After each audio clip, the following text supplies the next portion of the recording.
Rates explode higher on hawkish central bank speakers. Consumer confidence hits a decade low, but equities keep squeezing higher as volatility retreats and retail buyers step in. All this and more in this week's Macro Insight.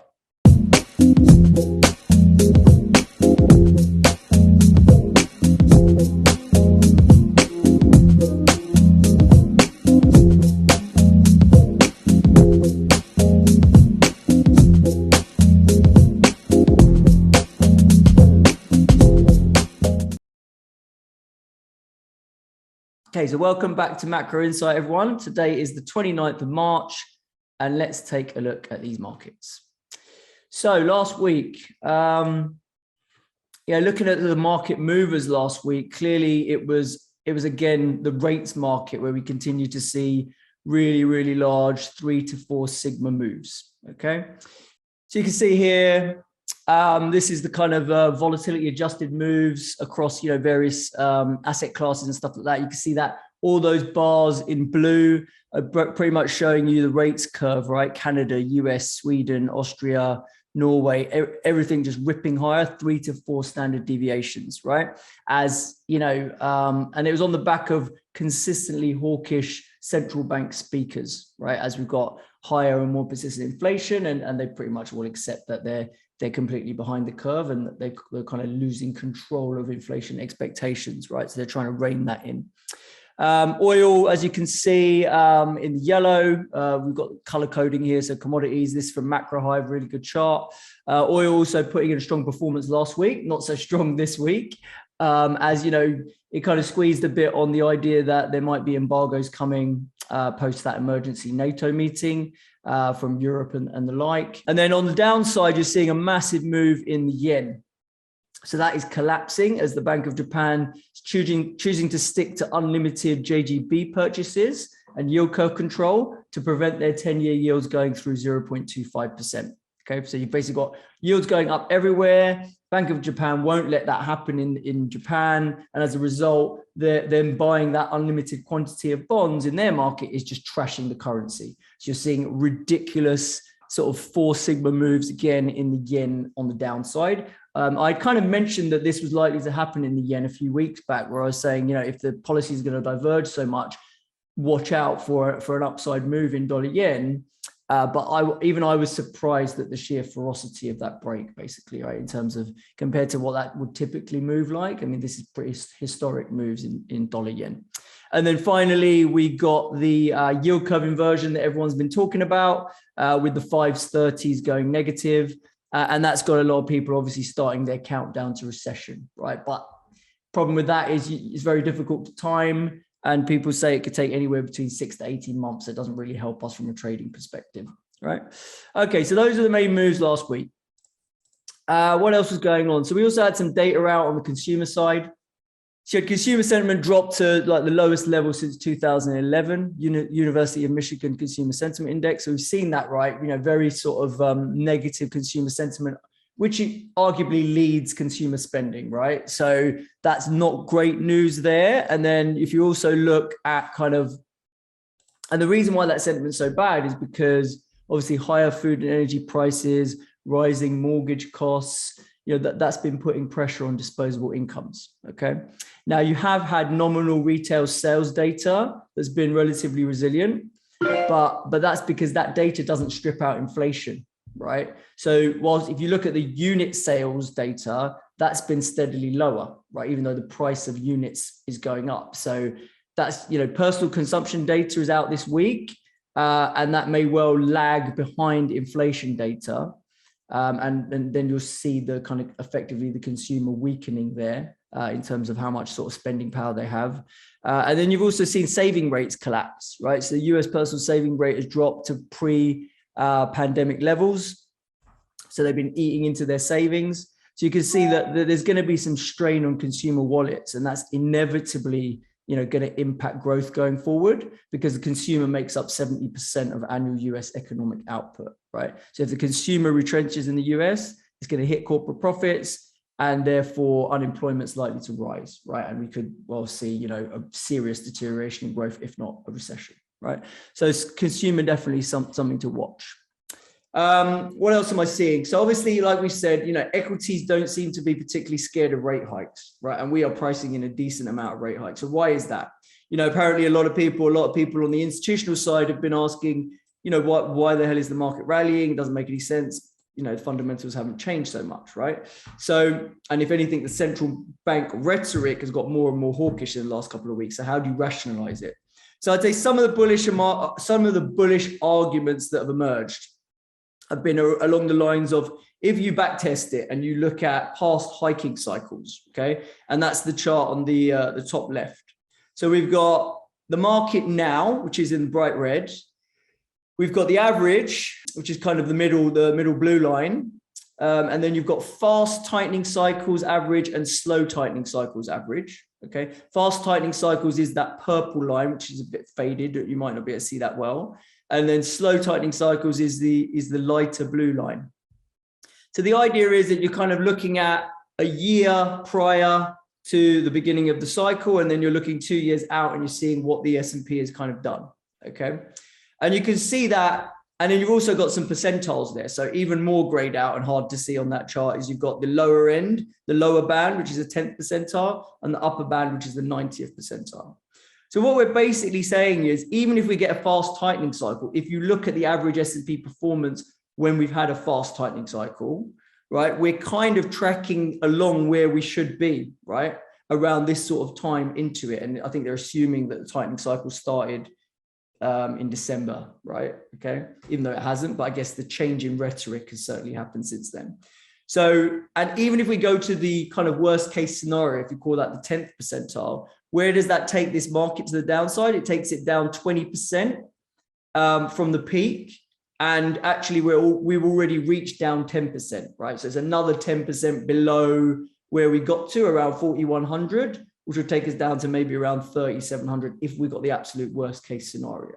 Okay, so that's kind of just superimposing historical averages and returns in past hiking cycles going back to 1950, right? So that's what people are trying to use to rationalize why we don't need to absolutely collapse. Now, I would argue there's a hell of a lot of other things going on and a lot of moving parts that might make this time a bit different. Okay. I mean, how many of those past hiking cycles had rampant inflation the way it was, right? Well, what I kind of think, it's not really that great of a data set, I don't think, to just average it all out and say that's where we should be. But it gives you some indication and some guide that the S&P can digest a certain amount of tightening. So we really need to see, I think what we really need to see is a proper growth slowdown and then continued tightening in the face of that, because inflation's still not under check. That's when the market can really start to react, I guess, to the downside. Okay.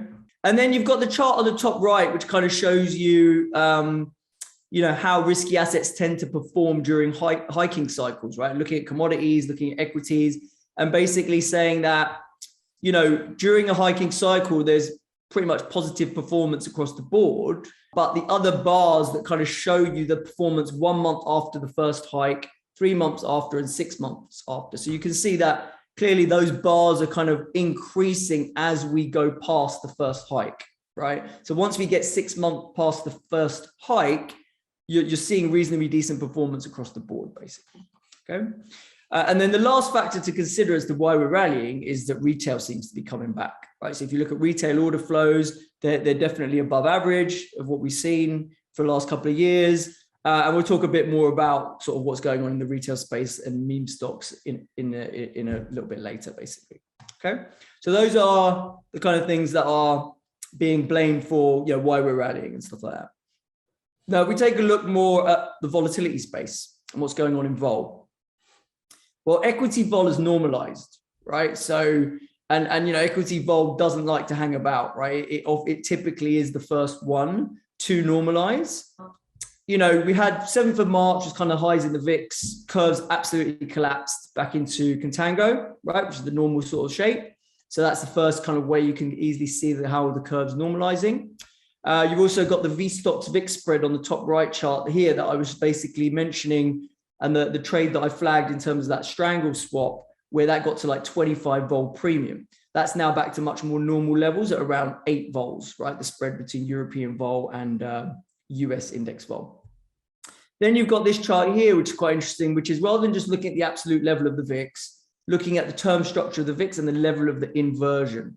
So when you go into a backwardated term structure, and they like to use the twos, this is from the Market Ear, which is a great blog for those who don't read it, but the 2s, 8s curve inversion, when that gets to extremes and that spikes, they use that as a bit of a indication that, you know, things have gone a bit too far, and we're probably going to put in a short-term bottom, basically, right? So, and then the chart on the bottom right is kind of showing that on 2 charts, right? So when you get these spikes in the inversion of that curve, then it often coincides with bottoms in the S&P, basically, right? And it has done pretty well as a signal, like the last 4 times that has happened. Okay, so you've had a big normalization in equity volatility. Now, I would say seasonality heading into Easter is definitely a factor to consider as to why the vol sold off so fast, as playing a part in the vol sell-off, as dealers who have kind of run into longer gamma positions on the rally, because we have rallied about 400 plus points, probably 500 now, off the lows. Dealers are going to want to manage their theta bills going into Easter, right? And realize vol has kind of collapsed as well, right? So the lack of immediate catalyst to the downside, it seemed. Obviously, we've had a bit of a catalyst to the upside if we get a ceasefire. Lack of immediate downside catalyst has kind of led to people to kind of offload volatility to manage those theta bills as we've rallied. Yeah. Now that's equity volatility, right? Now I would say that there's quite a bit going on in cross-asset volatility, right? So whereas equity volatility might have normalized, a bit of a cascade going on. For those who are not transfixed on equity vol, you know, there are some waves going on through cross-asset vol markets, right? So obviously, since the invasion, we had a huge move in commodity vol, right? And I've plotted some of the main things that spiked here. I've got oil, wheat, and nickel, for example, okay? And vols were around 30, 35, which is pretty typical for commodities. In January, February, the invasion happens, it goes nuts, right? I mean, nickel went into near 200 type levels in vol, and oil got to, you know, 80 odd, right? And they've retraced quite a bit, but that was the first kind of real vol shock that we saw post-invasion, okay? And then what happened next? Once that started to subside a bit, you know, obviously we have ripple effects and we have inflation expectations getting unanchored. And now all of a sudden, all the central banks need to get on it and start hiking like crazy. So then you've had loads of rates volatility, right? So whilst you did see rates volatility previously, it normalized. And now you've seen the move index, which is kind of your VIX of rates, go back pretty close to the highs again, as we are seeing unbelievable moves in the 2-year rates, for example, okay? So first you had commodities, then you had rates vol. Now, last but not least, we've got FX vol, right? So we had a bit of exit FX vol with the euro when we first saw the invasion, and we had European markets, you know, go into a bit of a tailspin. We had the euro selling off. We had worries of a European recession looming, things like that. So you had you had FX implied vols in euro dollar go up significantly. They've retraced a bit, but then now look what's going on in dollar yen. Right, dollar yen, again, a very deep FX vol market, and that's exploding with what's going on in dollar yen, right? So there's some historic moves going on under the hood in vol markets, in some of these cross-asset markets that you kind of need to kind of keep an eye on, right? And the thing about dollar yen is, with that type of move in dollar yen, if we look back at kind of previously when that happened, with the whole Abenomics thing that was going on in 2013-14, and dollar yen kind of reached 125, you know, that devaluation in the yen created a problem for China, right? And then that led to China in 2015-16 devaluing, and that led to all kind of ripple effects into risk asset markets, right? So China's going to be keeping a close eye on what's just happened to the yen. And if 2015-16 is anything to go by as an analog, things could get a bit ugly there, basically, right? So definitely keep an eye on what's happening in dollar yen and what's happening in the CNH to get any gauge on that. Okay. Okay, so that's kind of what I'm seeing across the macro landscape. Okay, and the stories to kind of be aware of. If we then look at just kind of S&P price action, what's been going on there? So you can see that, you know, last week we'd already kind of got up to, start of last week, we'd already got up to above sort of 4,500. and this area, this 45.10 area, right, which was this massive JP Morgan collar strike that the street was short. Okay, we had got there, we kind of found resistance around there. That was where the call wall used to be. If you look at the spot gamma stuff at 4,500, and then we started to see some call buying activity, and the call wall shifted higher, right?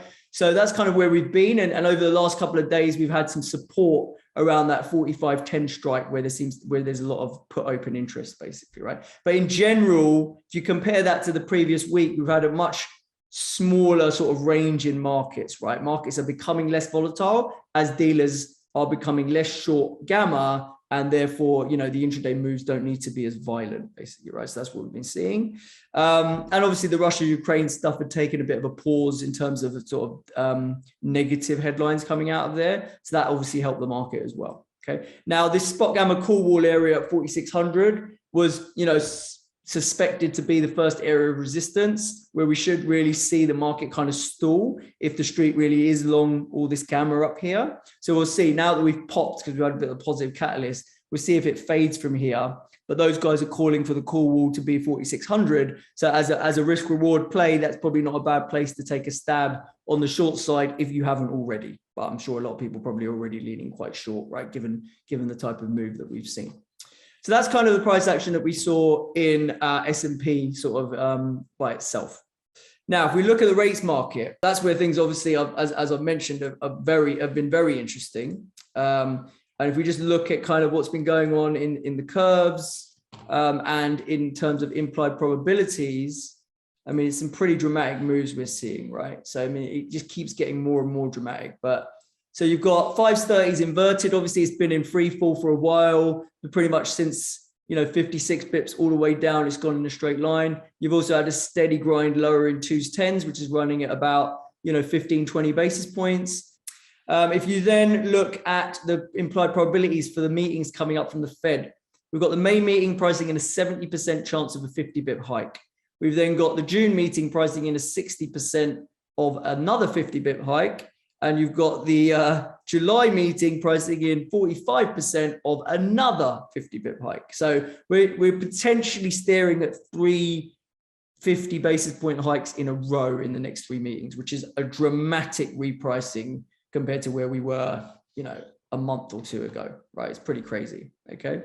On the whole yield curve flattening front, obviously people, you know, the narrative junkies are going to be talking about recession now and their countdown to recession. But if you look at other countries have had inverted yield curves without having recessions, right? So it's not a guarantee. It's just that the track record and the hit rate for the US curve inverting is pretty good, that a recession does generally come after that. But like I say, in terms of timing the market and timing when that's going to happen, it's pretty damn difficult, okay? Now, the problem with inversion is that it's likely going to precede some sort of credit issue, okay? So when you get inversion in yield curves, partly why they then lead to problems and recessions is they create problems in credit markets, basically, right? And we already have started to see cracks in the credit market when the market was lower 2 weeks ago. So it'll be interesting to keep an eye on the likes of HYG and see how that's trading over coming weeks to see if there's any stress that kind of comes out of there, okay? And then, like we said, we've already looked at this kind of aggressive pricing of hike probabilities. Personally, I think it's likely that markets are going to start to break or you know, do some serious action to the downside before all of these hikes are actually materializing, right? So I don't know how many hikes the market's going to let them get away with, but I'd say 250 basis point hikes in by June, and the market will already start to be, you know, probably showing some signs of stress somewhere in the cross asset landscape, right? I mean, we're already starting to see a few tremors in different, like we said about the cross asset volatility landscape. So I suspect once these hikes materialize and once QT guidance materializes, then we'll also start to see some more cracks. Thanks for watching, guys. If you like this content, please subscribe to our channel, give the video a thumbs up, and hit the notification bell so you don't miss out on future videos. To watch the entire macro call, which includes the live Q&A and a walkthrough of all my top trades, you can sign up for a free trial to Macro Insight. If you join our exclusive trading community, you'll get access to our Telegram group, and you'll also get weekly market reports summarizing the macro call. The link is in the description to the video. And for more information, you can connect with us on socials, or you can visit our website, options-insight.com. Thanks a lot.